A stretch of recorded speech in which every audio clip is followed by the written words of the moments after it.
Currently just driving through the Yarra Valley, travelling from Alexandra to Healesville. And this area in Victoria, Australia, has been where there has been many sightings of these big cats. And some people don't know if they are overgrown feral cats or they are hybrids or an ancient marsupial lion, or a more plausible explanation, black leopards or jaguars. As I recently found out, up until 1965, you could buy a leopard or a jaguar or any other exotic animal on the wharfs in South Bank without even a license. So a lot of these cats would have been sold and no one was tracking them. You didn't need a license. And as the cats got older, I find it very unrealistic that they all just died out. Nobody kept track of any of these exotic cats. And there's been so many sightings of them. Now, in this habitat, the cats would absolutely thrive. Someone made a point to me that you don't often see a large feral cat appear as roadkill, unlike the kangaroos or wombats or any of these other creatures, and that is because the cats are a little bit more aware. Okay, so you just don't often see it. So if maybe you might see a domestic cat, near a country town, sure. But when it comes to wild cats, you don't often see a big feral. So if you couldn't see a big feral cat, then you sure as hell have no chance of seeing a leopard or a jaguar, because they are tenfold smarter than that. And if you were to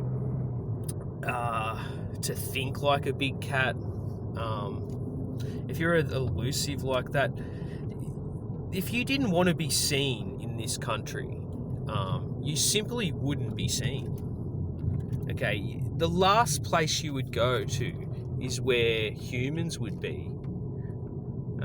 The only reason you would be seen is if you wanted to be, and you were taking the risk and going in to get food, and simply just being cocky. All right. There are so many places that are just so uninhabited. There was once a story I read about a plane. I can't remember the name of it, but it was travelling only 3 hours from the Gold Coast to Sydney, and it went down in the Barrington Tops in New South Wales, carrying 5 people. Now, this was in the 80s, and to this day, this plane has never been found, even though they have the flight data, and the plane is no longer moving anymore. So when you consider that, what are the chances of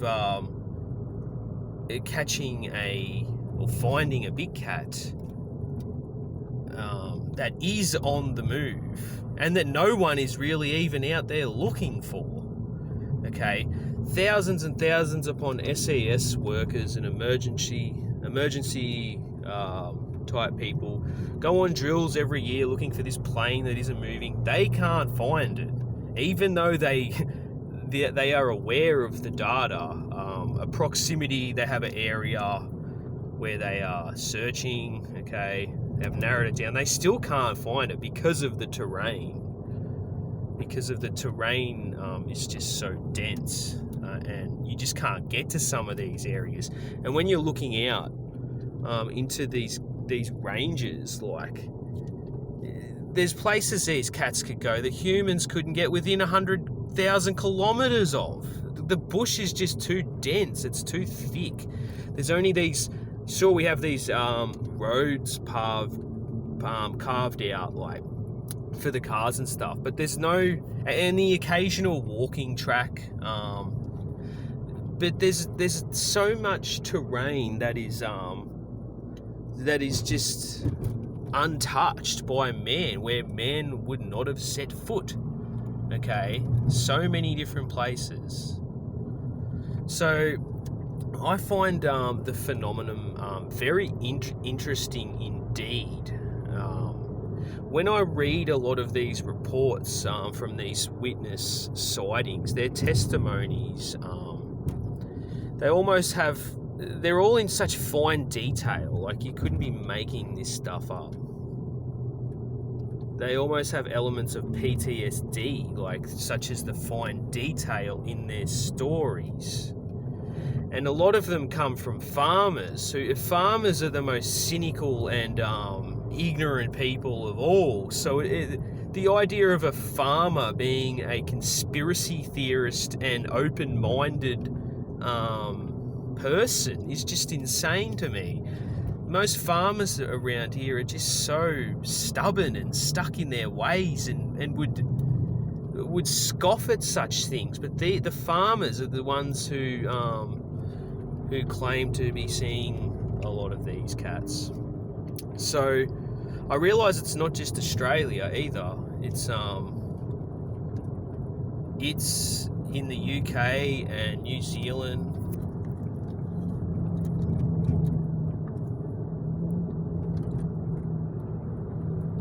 And many other parts throughout the world.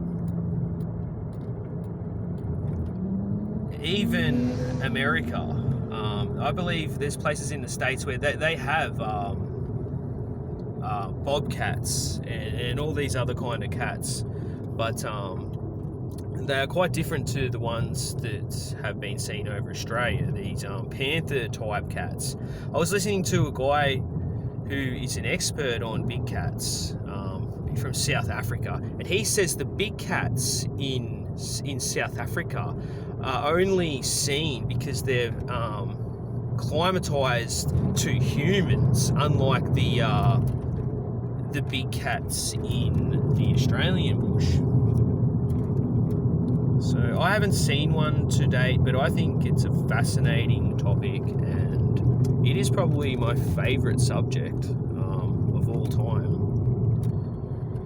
So I think, people say there's a lot of footage that isn't considered very conclusive, but if you're walking in the bush and stumble across a huge big cat, the last thing you're going to do is pull your mobile phone out, okay?